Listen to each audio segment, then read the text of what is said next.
Damos gracias al Señor que hoy llegamos a la pregunta número 20.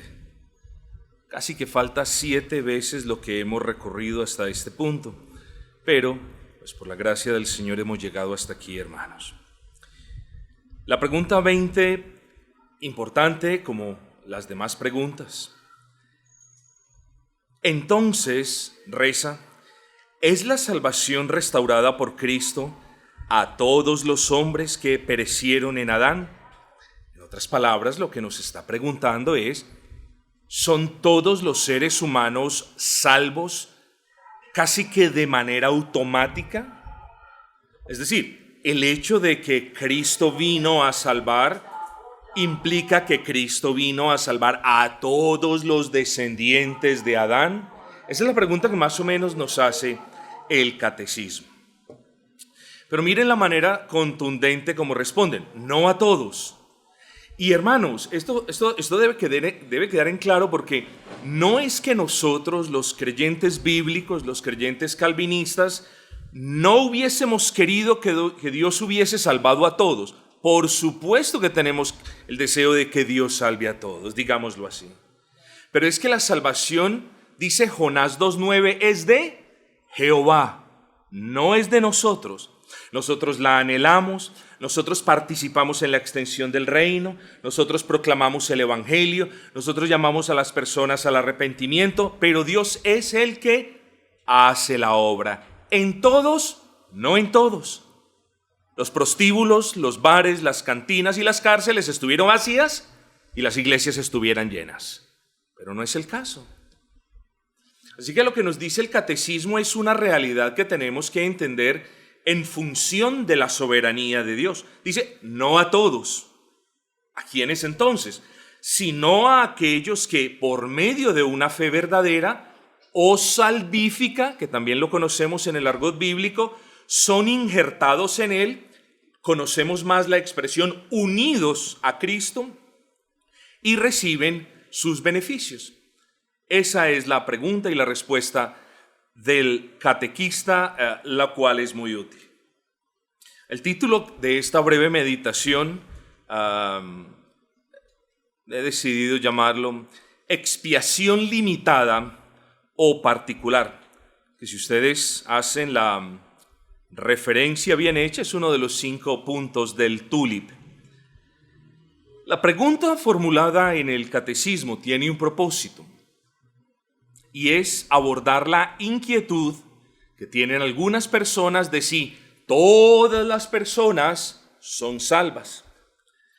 Muchas personas le han dado a esta creencia de que todas las personas son salvas, le han dado el nombre de universalismo.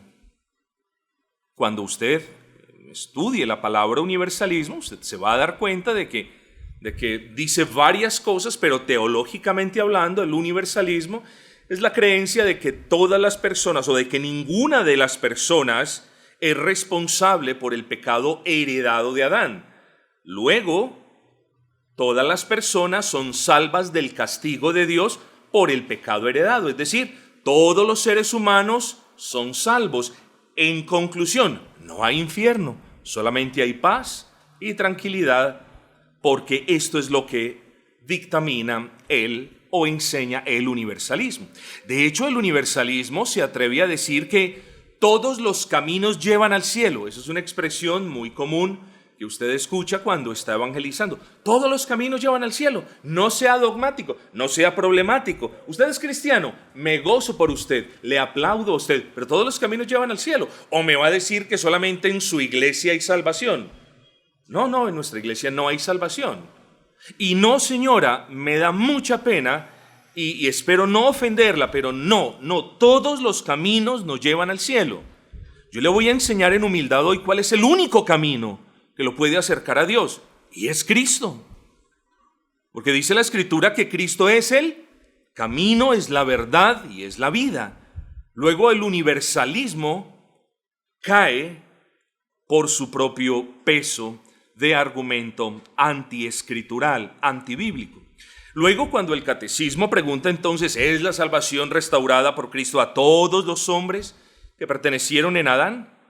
como ya les dije, lo que en efecto preguntan es, recuerden que estamos hablando en términos de satisfacción, ¿sí se acuerdan? Es decir, ¿fue la satisfacción hecha por Cristo a favor de todos los integrantes de toda la raza humana? Y aquí es donde debemos ser sabios para responder. Ya sabemos que no, pero respondamos de una manera que ayude a la persona que nos está preguntando.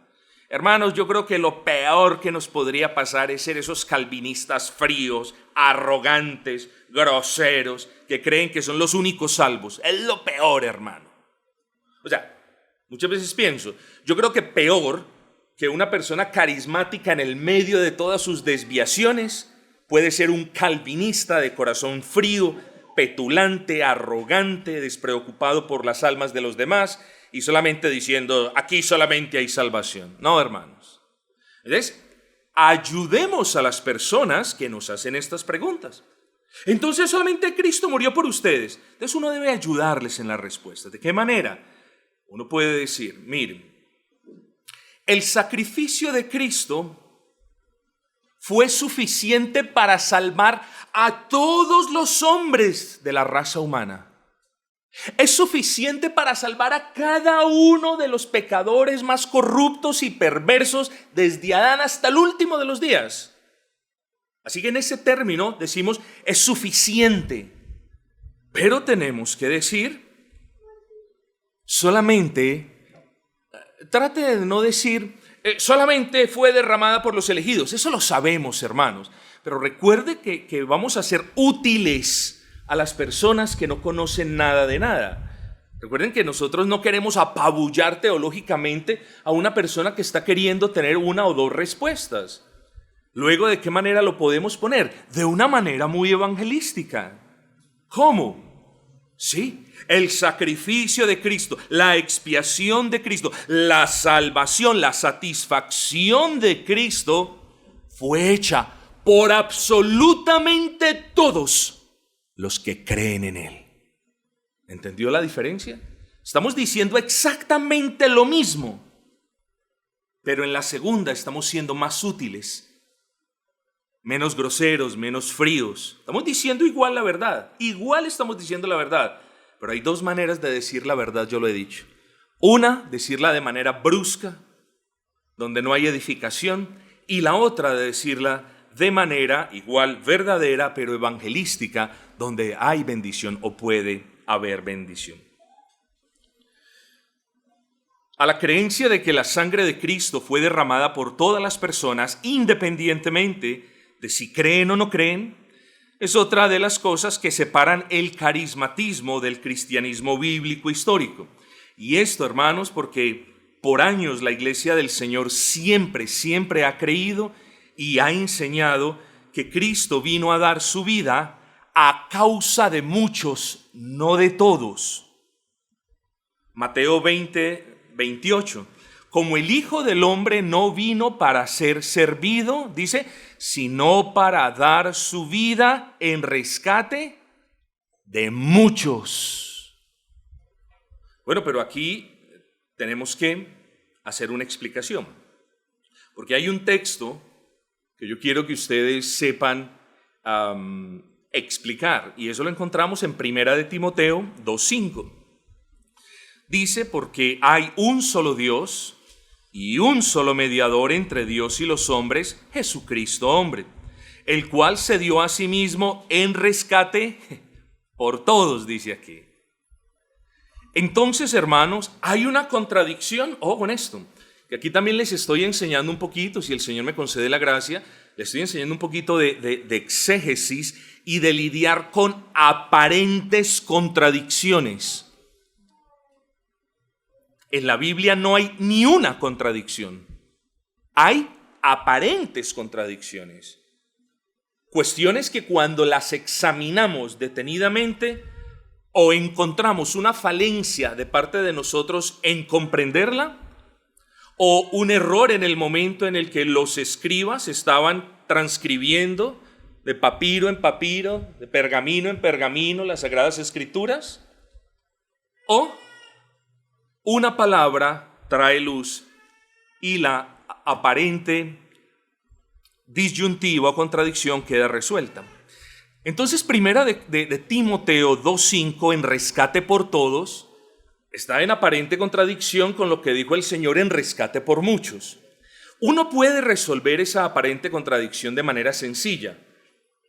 ¿Cierto? Alguien podría creerse muy listo diciendo, ojo con esto, no, la palabra de Cristo tiene más valor que la palabra de Pablo en Timoteo, ¿cierto? No, así no se puede dirimir este asunto. Porque sí, Cristo es mucho más que el apóstol Pablo, pero el Espíritu de Cristo es el mismo que llevó a Cristo, digámoslo así, a hablar estas palabras, como es el mismo que llevó a Pablo a hablar estas palabras, ¿entendió? Luego no podemos decir, las palabras de Cristo aquí valen más que las de Pablo, no, porque estaríamos cediendo ante los argumentos de las personas que no conocen al Señor. Entonces, ¿cómo vamos a resolver esto? Bueno, muy sencillo, hermanos. No quiero que lo poco que me queda de clase, y le prometí a los hermanos que me iba a apresurar, por eso solamente traemos una pregunta. No quiero que lo poco que me queda de clase lo convirtamos en una clase de exégesis, pero esta es la manera como resolvemos el asunto. Primero, hermanos, ojo con este silogismo. ¿Qué es un silogismo? Silogismo es una concatenación, es una concatenación de razonamientos que comienzan con una premisa, con una frase, con una afirmación. Pastor, pero ¿para qué me sirve eso en mi caminar cristiano? Sí le sirve y mucho, que cada uno de nosotros tiene un don, el don de la razón, donde somos llamados a aplicarlo. ¿Ok? Entonces, vamos a empezar con este silogismo, que comienza, ojo con esto, desde una frase clave. Y si el razonamiento, si cada una de las cadenitas, de los eslabones que vamos uniendo, termina en una conclusión verdadera, eso quiere decir que la primera frase que usamos es verdadera. Va muy bien, ¿cierto? Bueno, muy bien. Ojo con este silogismo. Esta es la primera frase. Si el significado de primera de Timoteo 2:5 es que el Señor pagó el rescate de todos los hombres, es decir, si tomamos el en rescate por todos de primera de Timoteo 2:6, si eso quiere decir que el Señor pagó el rescate por todos los hombres, entonces, el entonces es importante, entonces la consecuencia es de que Dios acepta el rescate pagado a favor de todos los hombres. Si Cristo murió a favor de todos los hombres, Dios no va a decir, no, Dios lo acepta entero, porque es un rescate perfecto. ¿Sí entendieron? Muy bien. Ahora, si Dios acepta el rescate entero pagado por Cristo a favor de todos los hombres, entonces todos los hombres han sido rescatados o salvados efectivamente en Cristo. Miren la concatenación de estos razonamientos. Y si todos los hombres, miren que vamos ahí añadiendo, y si todos los hombres han sido rescatados o salvados por Cristo, entonces nadie es condenado. ¿Vieron el punto? Y si nadie es condenado, llegamos a un absurdo o a una conclusión falsa. ¿Y qué les enseña ahora? Que esta conclusión falsa a la que llegamos por medio de razonamientos verdaderos implica que la primera frase de la que partimos es falsa. Luego, el significado de primera de Timoteo 2:6 de que en rescate por todos, si lo vamos a tomar de manera universalista, es falsa. Miren, así se estudia la palabra, hermanos. Entonces, hermanos, lo que quiere decir es que, ahorita vamos a ver, pero lo que quiere decir es que no, primera de Timoteo 2:6 no me está hablando de todos y de cada uno de los seres humanos. Vamos bien hasta ahí, ¿cierto? Muy bien, muy bien. Voy a dejar este tema antes de volver a retomar qué significa. Ya vimos qué no significa. Ya vimos que no significa Cristo murió por todos los seres humanos, porque si lo hubiera hecho, todos los seres humanos seríamos salvos. Juan 3:36 dice, el que cree en el Hijo tiene vida eterna, pero el que se rehúsa a creer en el Hijo no verá la vida, sino que la ira de Dios está sobre él. Evidentemente, este es uno de muchos versículos que podemos citar que destruye la falsa creencia de que el Señor Jesucristo murió por todos. Si hubiese muerto por todos, hoy nos tocaría acordarnos de Judas como un querido y amado hermano. Cosa que no es así. Muy bien, entonces vamos a ver qué significa ese por todos de 1 de Timoteo 2:6. Para comprender este significado, hermanos, tenemos que ver el contexto.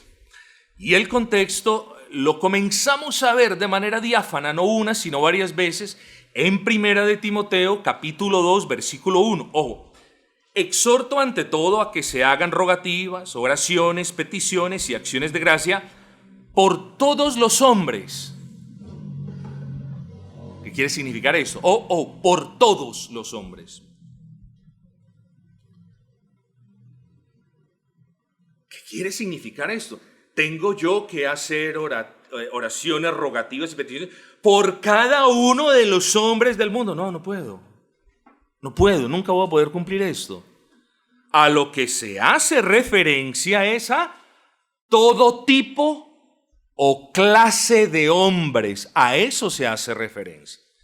Nosotros en nuestras oraciones no podemos dejar de lado los pobres y solamente orar por los ricos. O no podemos dejar de lado los hombres para orar solo por las mujeres. O no podemos dejar de lado los gobernantes para solo orar por aquellos que están siendo oprimidos. No, todos los hombres significa todo tipo de hombres. Mujeres, hombres, pobres, ricos, gobernantes y gobernados. Y sobre todo, judíos y gentiles, que era el meollo de aquel entonces.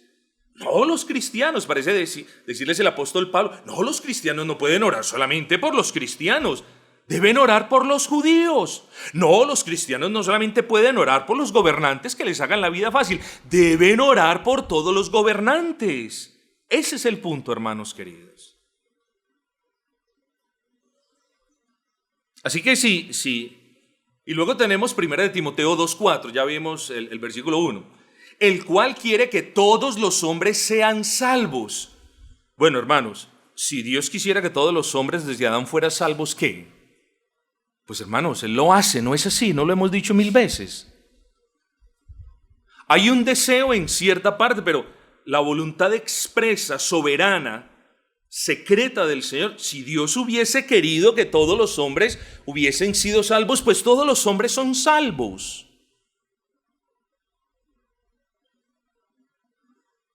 Pero ese todos no es un todos absoluto, sino es el todos. A ese todos hace referencia de nuevo a todos los tipos de persona. Y esto es muy importante porque Dios nos está diciendo aquí que no, Dios no quiere exclusivamente que los creyentes o los gentiles sean salvos. ¿Entendieron el punto? Dios quiere que tanto judíos como gentiles, gobernantes como gobernados, oprimidos como opresores, hombres como mujeres, es decir, toda clase de personas sean salvos. Ese es el contexto que encuentras en el versículo 1, ese es el contexto que encuentras en el versículo 4 y luego llegamos al versículo 5 y aquí tiene razón, porque el versículo 5 nos dice, porque hay un solo Dios y un solo mediador entre Dios y los hombres. ¿Entendieron? Ahí está la respuesta. Entonces, del 1 al 4 nos viene hablando de toda clase de personas y el versículo 5 nos dice, bueno, para todas esas clases de personas solamente tenemos un Dios y un mediador, Jesucristo hombre.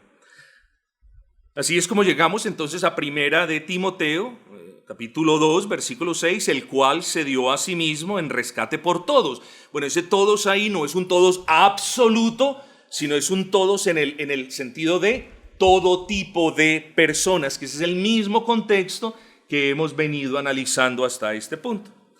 Eso debe ser entendido como el cual se dio a sí mismo en rescate por todos los elegidos, independiente de qué tipo de personas son. Ahora, hermanos, vuelvo e insisto antes de terminar, ya me pasé 5 minutos. Debemos distinguir entre la suficiencia de su rescate y la eficacia del rescate. Cristo pagó por un rescate capaz y suficiente de obtener la salvación para todos los hombres.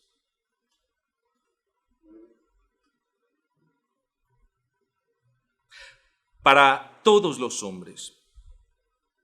Pero solo aquellos entre todos los hombres que creen en Él y que confían en Él y que dependen de Él son participantes reales de la salvación obtenida por Él, que es exactamente lo que nos está enseñando el catecismo.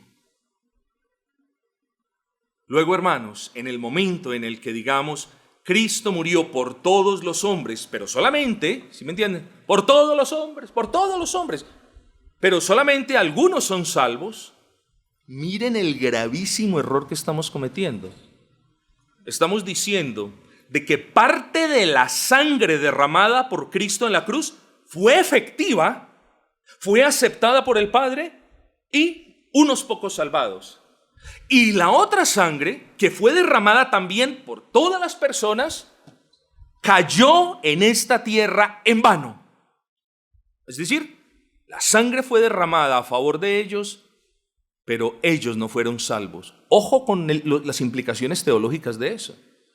Entonces decimos, hermanos, la sangre del Cordero fue derramada pedantemente, me excusan, pedantemente, doctrinalmente, dogmáticamente, por los elegidos. Sí, pero recuerden, seamos útiles. La sangre de Cristo fue derramada por absolutamente todos los que han creído en Él, los que hoy pueden creer en Él y los que han de creer en Él. Esa es la verdad evangélica que debemos presentar.